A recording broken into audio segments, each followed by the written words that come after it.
11:50. Στάση Άγιος Νικόλαος να μου υπενθυμίζει πώς συχαίνομαι τα μέσα μαζικής μεταφοράς, πώς συχαίνομαι τον τόπο μου, πώς συχαίνομαι εισαγωγικά λίγο εμένα. Φασαρία πολύ.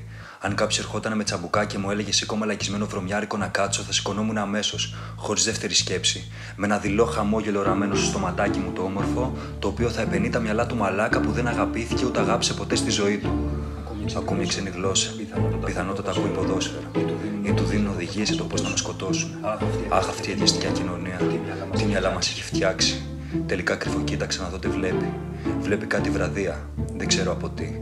Κάθεται στα αριστερά μου. Δίπλα μου μια πανέμορφη κοπέλα με πανέμορφα πόδια.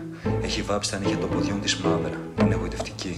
Πιο δίπλα μας ένας κύριος με μισοκατεβασμένη μάσκα.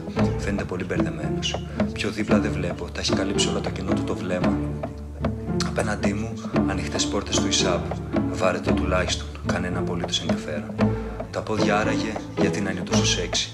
Θεέ μου, θέλω απλά να πάω σπίτι μου και να βγάλω το κολλημένο από υδρό ταυράκι μου, να το μυρίσω και ύστερα να φάω κάποια βλακιά, διότι πολύ με φρόντισα και σήμερα. Αφγανιστάν! Αφγανιστάν, φωνάζει το κινητό από δίπλα. Και εμένα, κάπως έτσι καταλήγει να μου αποσπάει την προσοχή. Για την ακρίβεια πολύ. 8 λεπτά ακόμα για το τρένο. Φοβάμαι μήπως σχεδόν οι δίπλα μου τι μαλακίες κάθομαι και γράφω. Κι εγώ αντί να κρύβομαι, έχω φάτσα φόρα μπροστά το κινητό και δεν ξέρω τι ταιριάζει. Εδώ άλλο να πω. 11:59. Τέλος.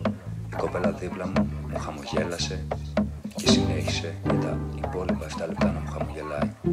Αυτά. Αντίο για τώρα.